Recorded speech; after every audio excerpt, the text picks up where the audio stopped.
గౌతమ్ గారు నమస్తే సార్. నమస్తే అండి. సార్ అంటే రాజకీయాల్లో ఎప్పుడు కూడా పర్మనెంట్ శత్రువులు గానీ మిత్రులు గానీ ఉంటారంటారనమాట.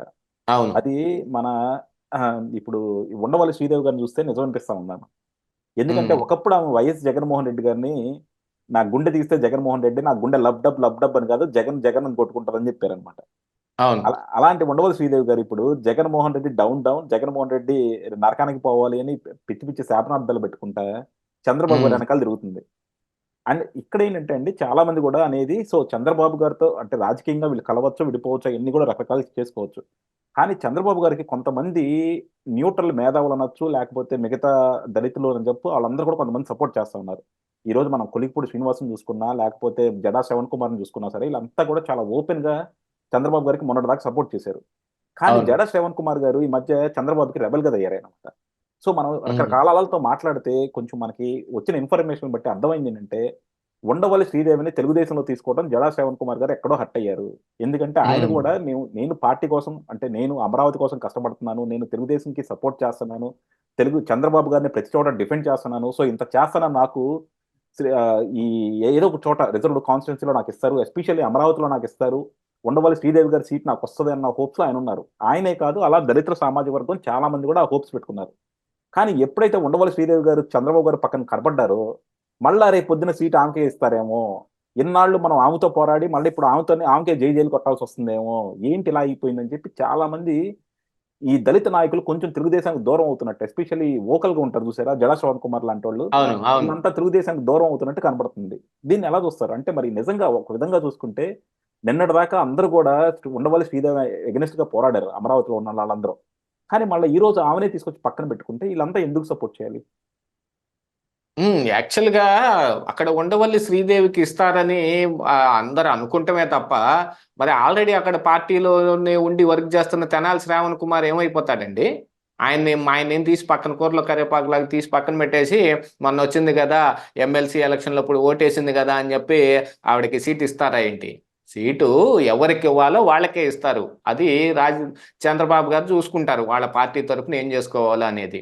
అది తెనాలి శ్రావణ్ కుమార్ కూడా ఏం వర్క్ చేశాడు, ఎంత వర్క్ చేశాడు, ఆ కాన్స్టిట్యున్సీలో ఎక్కడ ఎంతవరకు పని చేయగలిగాడు, ఆ కాన్స్టిట్యున్సీలో 3 రాజధానులు పెట్టిన తర్వాత ఆడ జరుగుతున్న శిబిరాలన్నిటి దగ్గర ఆయన తిరిగి ప్రతి అనునిత్యం వాళ్ళతో టచ్లో ఉండి ఆ కాన్స్టిట్యున్సీ మొత్తాన్ని ఆయన మేనేజ్ ఎలా చేసుకున్నాడు, ఇవన్నీ చూసిన తర్వాత ఇప్పుడు ఆయనకు కాకుండా ఉండవల్లి శ్రీదేవి నిన్నగాక మొన్న వచ్చిందని ఇస్తారని అనుకోవటం అవివేకమే.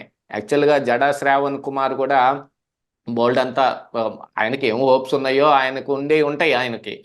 ఎవరైనా ఏదో హోప్ పెట్టుకునే చేస్తారు. ఆయన కూడా ఈ అమరావతి ఉద్యమాన్ని టీడీపీ పార్టీ కోసం భుజానేసుకొని చేశాడా అనేది ఒకసారి ఆలోచించుకోవాలి. చెప్పటానికి ఏదైనా సరే అమరావతి చంద్రబాబు నాయుడు కట్టించిన అమరావతి అని, లేకపోతే ఏర్పాటు చేసిన అమరావతిను చంద్రబాబు నాయుడు అమరావతి అనో, లేకపోతే కొంతమంది కుహనా మేధావులు కమరావతి అనో ఏదో ఒకటి అనొచ్చు. అన్నా కానీ అక్కడ జరిగిన ఉద్యమం అనేది ఇండివిడ్యువల్ ఇండిపెండెంట్ ఉద్యమం. అది అమరావతి రైతుల ఉద్యమం. ఆ రైతుల ఉద్యమం వాళ్ళు సొంతగా వాళ్ళు చేసుకుంటూ ఉన్నారు. వాళ్ళకి వెనక నుంచి పార్టీలు సపోర్ట్ ఇస్తా ఉన్నాయి. ఇప్పుడు వాళ్ళు తన్నులు తింటే అమరావతి రైతులు తన్నులు తిన్నారా, తెలుగుదేశం కార్యకర్తలు వచ్చి తన్నులు తిన్నారా? లేకపోతే అక్కడ అమరావతి రైతుల్ని అరెస్ట్ చేస్తే కేసులు ఆ రైతుల మీద పడ్డాయా, తెలుగుదేశం కార్యకర్తల మీద పడ్డాయా? వెనక నుంచి సపోర్ట్ చేయడానికి సిపిఐ, సిపిఎం, పోతే కాంగ్రెస్ పార్టీ, తెలుగుదేశం పార్టీ అందరూ వచ్చారు. అందులో పెద్ద స్టేక్లో ఉంది టీడీపీ పార్టీ.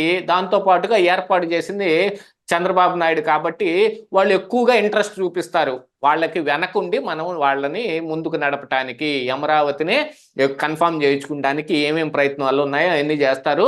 దానికి న్యాయపరమైన సహాయం ఏదన్నా కావాల్సి వస్తే చేస్తారు. కానీ అక్కడ ఉద్యమం చేస్తుంది రైతులు. ఇప్పుడు జడా శ్రావణ్ కుమార్ గనక నేను అమరావతికి సపోర్ట్ చేసి చంద్రబాబు నాయుడు నెత్తిన పాలు పోశాను అని అంటే ఎంత చండాలంగా ఉంటుందంటే అంత చండాలంగా ఉంటుంది.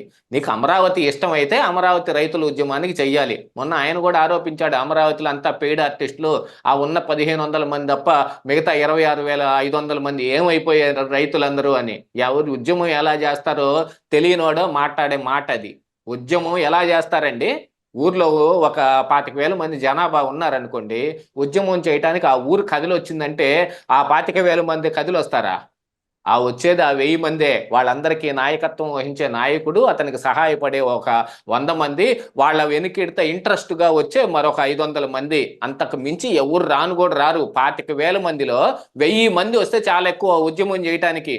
ఆ 1000 మంది రావటమే పెద్ద ఉద్యమంగా తయారవుతుంది. ఏదైనా అవసరం వచ్చిన రోజున ఈ 25,000 మంది ఈ 1000 మందికి వెనక అండగా నిలబడతారు. అలా నిలబడింది తెలుగుదేశం పార్టీ వెనకున్న రైతులు. వాళ్ళు ఇంతకాలం ఉద్యమం చేస్తున్నారు అనంటే ఆ వెనకున్న రైతులందరికీ ఇష్టం లేకుండా ఎలా చేయగలుగుతారు? దిక్కుమాలిన వాళ్ళు చెప్పే మాట అది. 1,500 మంది తప్ప, పెయిడ్ ఆర్టిస్టులు తప్ప ఎవరూ లేరు అని. ఆ 26,500 మందికి మరి జగన్మోహన్ రెడ్డి పెట్టిన 3 రాజధానులు ఇష్టమయ్యే వాళ్ళు ఇళ్లలో ఉన్నారా ఉద్యమం చేయకుండా? అలా కాదు. ఉద్యమానికి ఒక రూపం ఉంటుంది. ఆ రూపానికి ముందుండి నడిపించే నాయకుడు ఉంటాడు. ఆ నాయకుడికి సహాయం చేసే సహాయకులు వీళ్ళే ఉద్యమంలో కనిపించేది మెయిన్ బేస్గా. బాగా అవసరమైన రోజున రావాల్సిన వాళ్ళందరూ వస్తారు. ఏకమయ్యి అందరూ నిలబడి ఈ ఉద్యమాన్ని సపోర్ట్ చేసి, ఫైనాన్షియల్గా సపోర్ట్ చేసినా, మోరల్గా సపోర్ట్ చేసినా, ఏం చేసినా వాళ్ళందరూ 26,500 మంది రైతులు ఈ 1,500 మందికి తోడుంటేనే జరుగుతుంది ఆడ ఉద్యమం. ఇక దాంతో పాటుగా వీళ్ళందరూ ఏంటి, మేమేదో రాజధాని, అదేం చంద్రబాబు నాయుడు అమరావతి అని అంటే ఎట్లాగా? అది ఆంధ్రప్రదేశ్ రాష్ట్ర రాజధాని అమరావతి అని అనుకోవాలి. మేము అంటే రాజధాని కోసం వైఎస్ఆర్సీపీ పోరాడుతున్నాం అనుకోవాలి. మనం ఎప్పుడైనా చూస్తే వైఎస్ఆర్సీపీలోకి వెళ్ళగానే వాళ్ళ స్టాండ్ మారిపోద్ది అనమాట. అంత ముందు అవును. దాకా ఆంధ్ర కలల రాజధాని అన్న వాళ్ళంతా వైఎస్ఆర్సీపీకో లేకపోతే వాళ్ళకి అమ్ముడు పోయినాకో అదంతా చంద్రబాబు కలల రాజధాని అంటారు అనమాట. అది మనకు రెగ్యులర్ అవును, గా. చంద్రబాబు కలల రాజధాని అని అంటారు. వాళ్ళందరూ ఏంటంటే ఆ పార్టీ స్టాండ్ అది. ఉహు, ఇప్పుడు ఆ స్టాండు ఆ పార్టీకి ఉండటంలో తప్పు లేదండి. అవును. నేను దాన్ని ఏం కాదన్ను. నువ్వు నువ్వు వాళ్ళ వైపు వెళ్ళిపోయావు కదా అని నువ్వు కూడా అదే మాట మాట్లాడావు అనుకోండి, అదే నీకు అది నీ పిచ్చితనాన్ని బయట పెట్టినవుతుంది. నీ తెలివంతా తెల్లారినట్టుగా అయిపోయింది అనమాట. ఇక ఆ పార్టీలోకి వెళ్తే ఇంక వీళ్ళందరూ ఎట్నే మారిపోతారు. అలా మారే వాళ్ళందరూ, మాట్లాడే వాళ్ళందరూ ఇంకా ఆ పార్టీ కానీ ముద్ర పడిపోతారు. అందుకని వాళ్ళు కూడా ఈ ఈ ఈ ఉండవల్లి శ్రీదేవిని చూసి మిగతా వాళ్ళు కుళ్ళుకోవటం కూడా అనవసరం. ఎందుకంటే ఆడ ఆల్రెడీ తెనాలి శ్రావణ్ కుమార్ ఉన్నాడు. ఆయన ఆ ఏరియాలో ఆ అమరావతి రైతుల్ని సపోర్ట్ చేసుకునే దాంట్లో కానీ, అక్కడ లోకల్గా వర్క్ చేసుకునే దాంట్లో కానీ, నాకు తెలిసి నేను చెప్తున్నానండి, ఈ ఈ వైఎస్ఆర్సిపి అధికారంలోకి, జగన్మోహన్ రెడ్డి అధికారంలోకి వచ్చిన రాగానే పారిపోయిన చాలా మంది తెలుగుదేశం నాయకుల కంటే తెనాలి శ్రావణ్ కుమార్ ఎప్పుడు టాప్ లోనే ఉంటాడు. ఎందుకంటే 5 సంవత్సరాల పాటు, 5 సంవత్సరాలు అనకూడదులే, యాక్చువల్గా సంవత్సరంన్నర తర్వాత కదా 3 రాజధానుల అంశం వచ్చింది. ఆ 3 రాజధానుల అంశం వచ్చిన దగ్గర నుంచి తెనాలి శ్రావణ్ కుమార్ అక్కడ నిత్యం వర్క్ చేస్తానే ఉన్నాడు. మరి ఆయనకు గాక సీట్ ఎవరికి ఇస్తారు? ఉండవల్లి శ్రీదేవికి ఎలా ఇస్తారు? ఏదైనా ఇస్తారు అని అనుకున్నా కూడా అలా ఇచ్చే అవకాశాలు ఏమి ఉండవు. కానీ పార్టీ చాలా ఎవరిని చాలా మంది దళితులు అంటే తెలుగుదేశానికి పనిచేస్తున్న దళితులు కానీ చాలా మంది కూడా ఏంటంటే ఇప్పుడు ఉండవల్లి శ్రీదేవి ఎందుకో మరి మీరు అన్నట్టు శ్రవణ్ కుమార్ గారిని ఎందుకో వాళ్ళంతా కన్సిడర్ చేసినట్లేరు అనమాట. ఉండవల్లి శ్రీదేవి గారు లేకపోతే ఆ సీటు మాకే ఇస్తారని చెప్పి చాలా మంది దళిత లీడర్లు కూడా దాని మీద ఆశ పెట్టుకున్నారు. సో వాళ్ళందరూ కూడా కొద్దిగా డిసప్పాయింట్ అయినట్టు అనిపిస్తుంది సార్ అది. అవును, నిజమే. వాళ్ళు డిసప్పాయింట్ అయినట్టుగానే కనిపిస్తూ ఉంటుంది. వాళ్ళు కొంతమంది డిసప్పాయింట్ అయినట్టుగా అయి కూడా ఉండొచ్చు. దానితోటి ఏం తప్పు లేదులే కానీ ఆశించవచ్చు. కానీ దేనికి ఆశిస్తున్నాం తెలుసుకొని తెలివిగా ఆశించుకోవాలి. ఇప్పుడు చంద్రబాబు నాయుడు సీఎం సీట్ని ఆశించలేవు కదా నువ్వు. అలాగనే ఇక్కడ ఈ సీట్ను కూడా ఆశించకూడదు. తెనాలి శ్రావణ్ కుమార్ ఉన్నాడు, నేను వేరే చోట చూసుకుంటాను అని వేరే చోటకి ఆశించుకోవాలి. నువ్వు ఇప్పుడు ఎందుకు మిగతా ఇప్పుడు వీళ్ళందరికీ ఏంటి, రిజర్వ్డ్ నియోజకవర్గాలకే ఎందుకు పోటీ పడతారు వీళ్ళందరూ అనంటే, ఎలాగోలా అక్కడ పార్టీ గెలిపించుకుంటది అని. ఉమ్. రిజర్వ్డ్ అయినంత మాత్రాన వీళ్ళందరూ రిజర్వ్డ్ నియోజకవర్గాల్లోనే పోటీ చేయాలని రూల్ ఉందా? ఈ దళితులు కానీ, బీసీలు కానీ, ఎస్సీలు కానీ, ఎస్టీలు కానీ ఎవరైనా సరే వేరే జనరల్ నియోజకవర్గాల్లో పోటీ చేయకూడదా? చెయ్యొచ్చు కానీ అక్కడ ఆశించండి. వేరే గుంటూరు ఆశించండి, గుంటూరు 1 ఆశించండి, ఆడ కానీ గట్టిగా పని చేయండి. అక్కడ అగ్రవర్ణాలు వాళ్ళని గెలవనేరు కదా. ఇప్పుడు అగ్రవర్ణాలు గెలవనివ్వం అనేది ఏది లేదండి. ఇంతకు అంటే ముందు వాళ్ళతో ఒకటి సార్, అంటే నిజంగా కూడా చూసుకున్నా సరే ఇప్పుడు కొంతమంది పోటీ చేయాలనే ఉంటది. ఇప్పుడు మనం అంతకుముందు ఒకసారి అనిత గారితో మాట్లాడినప్పుడు కూడా ఆమె చాలా క్లియర్ గా చెప్పారు, నాకు ఎక్కడ రిజర్వ్డ్ కాన్స్టిట్యున్సీలో పోటీ చేయాలని లేదు, నాకు ఓపెన్ దాంట్లో పోటీ చేయాలని ఉంది. కాకపోతే ఏంటంటే వాళ్ళు ఓపెన్ దాంట్లోకి వచ్చేటప్పటికి ఏంటంటే ఓపెన్ దాంట్లో డబ్బులు ఉన్న నాయకులు కానీ లీడర్లు కానీ ఏ పార్టీ అయినా సరే, అది ఈ పార్టీ ఆ పార్టీ అని కాదు, కొన్ని కోట్లు సంపాదించిన వాళ్ళు కొన్ని కోట్లు ఖర్చు పెట్టైనా గెలుద్దామని రెడీగా ఉంటారు. సో వాళ్ళతో కంపీట్ అవడం అనేది నిజంగా కష్టం అవుద్ది, అన్లెస్ ప్రజల మద్దతు విపరీతంగా ఉంటే తప్ప. మరి వాళ్ళతోటి కాంపిటేటివ్ లో నువ్వు గెలిచి పట్టుకొని నిలబడి నీ క్యాలిబర్ ఏంటి అని చూపించుకున్న రోజున నీకు గెలిచే ఆస్కారం ఉంటది. మరి అలాంటి వాళ్ళతో కదా పోటీ పడాల్సింది. అసలు పోటీయే పడాల్సింది అక్కడ. ఎలాగోల నేను ఎమ్మెల్యేని అవ్వాలి అని అంటే ఈ రిజర్వేడ్ కాన్స్టిట్యున్సీలో వచ్చి నేను వాళ్ళకి ఇవ్వకుండా నాకు ఇస్తే బాగుండు అని ఆశించి ఇక్కడ ఎట్నో కొట్ట అవదామని అనుకుంటే దాన్ని ఫైటింగ్ అనరు. దాన్ని పోరాట పటిమ అనరు. దాన్ని తోటి ఉద్యమం అనరు. తోటి దళిత సోదరుడు కూడా గండి కొట్టమంటారేమో. తోటి దళిత సోదరుల నోట మట్టి కొట్టడం అంటారు. నీలాంటి వాడే కదా మరి అక్కడ కూడా వేరే వాళ్ళు ఆశించే వాళ్ళు, ఆల్రెడీ ఉన్నవాళ్ళు, ఆల్రెడీ టికెట్ పొంది ఆడ పని చేసుకుంటున్న వాళ్ళు నీలాంటి వాళ్ళే. వాళ్ళు కూడా నీకెంత అర్హత ఉందో వాళ్ళకు కూడా అంతే అర్హత ఉంది. నువ్వు ఆ సీట్ని ఎందుకు ఆశిస్తున్నావు అనే దాంట్లో ఏం కారణం ఉందో వాళ్ళకు కూడా అదే కారణం ఉంటుంది. నువ్వు ఈ రోజు కొత్తగా వచ్చి ఆశిస్తున్నావు, ఏదన్నా ఒకటి ఆశిస్తున్నావు అని అంటే ఇది నాది అని క్లెయిమ్ చేసుకోవటానికి నీకున్న అర్హతని నువ్వు ప్రూవ్ చేసుకోవాల్సిన అవసరం ఉంటుంది. అదే జనరల్ కాన్స్టిట్యున్సీలోకి వచ్చి ఇక్కడ నేను దెబ్బేసి నేను ఇక్కడ పని చేసి నేను గెలుస్తాను, ఈ సీటు నాకు ఎందుకు రాదో చూస్తానని నువ్వు నీ శాఖ ఒకటి చూపించు. ఎందుకు ఎవరో చూస్తాను నేను. ప్రతి చోట జరుగుతుంది. రిజర్వ్ కాన్స్టిట్యున్సీల్లో మాత్రమే వాళ్ళకి ఓట్లేయటం కాదు, ఎవరన్నా దమ్మున్న వాళ్ళు ఎవరైనా వచ్చి మిగతా జనరల్ దాంట్లో నిల్చున్న కూడా గెలిచిన వాళ్ళు చాలా మంది ఉన్నారు. ఎంతమంది లేరండి బీసీ నాయకులు? ఎంతమంది గెలిచి రాలేదు? రిజర్వ్ కాన్స్టిట్యున్సీలు ఇప్పుడేనా పెట్టింది? ఆ ముందు చాలా మహామహులు గెలిచి రావటం ఏంటి? ఏది ఇప్పటికంటే ఇప్పుడు ఇంకా సెక్యులరిజం పెరిగిపోయి అందరూ సమానం అనే ఒక భావన కూడా దగ్గరకు వస్తున్న రోజుల్లో ఇప్పుడు ఇంకా వీళ్ళు ఈ సీట్ని ఆశిస్తున్నారు. దీనికంటే చాలా ముందు అసలు రిజర్వేషన్లే లేని కాలంలో ఏది రాజకీయాల్లో ఎస్సీ కాన్స్టిట్యున్సీలు, ఎస్టీ కాన్స్టిట్యున్సీలు అని పెట్టక ముందు ముఖ్యమంత్రులు అయిన వాళ్ళు ఉన్నారు, పార్టీలో పెద్ద పెద్ద పదవులు చేసిన వాళ్ళు ఉన్నారు. అది పోరాట పటిమంటే. వాళ్ళని చూసి బుద్ధి తెచ్చుకోవాలి వీళ్ళు, పక్కన వాళ్ళని చూసి ఆడవటం కాదు.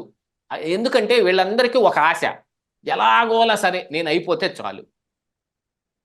అవటానికి ఏమేమి స్కోప్స్ ఉన్నాయో అన్ని దొడ్డిదారులు ఎతకటమే తప్ప నేను నా క్యాలిబర్ ఏంటి చూపించి నేను అవుతాను అనుకునే వాళ్ళు ఎవరు లేరు.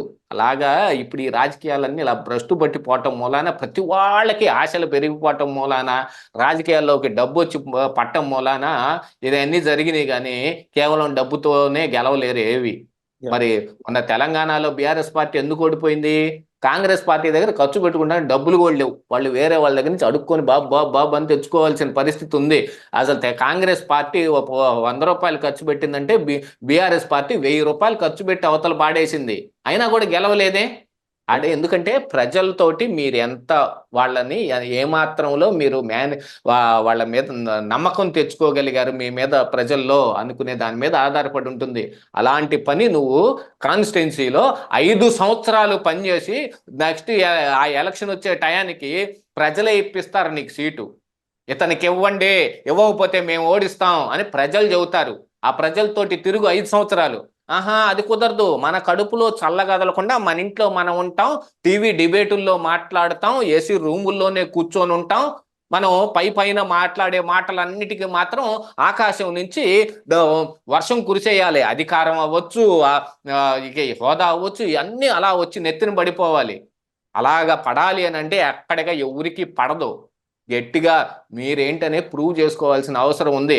ఆ ప్రూవ్ చేసుకున్న రోజు మీకు ఆ రిజర్వ్డ్ సీటే అవసరం లేదు, జనరల్ సీట్లో కూడా మీరు గెలుస్తారు.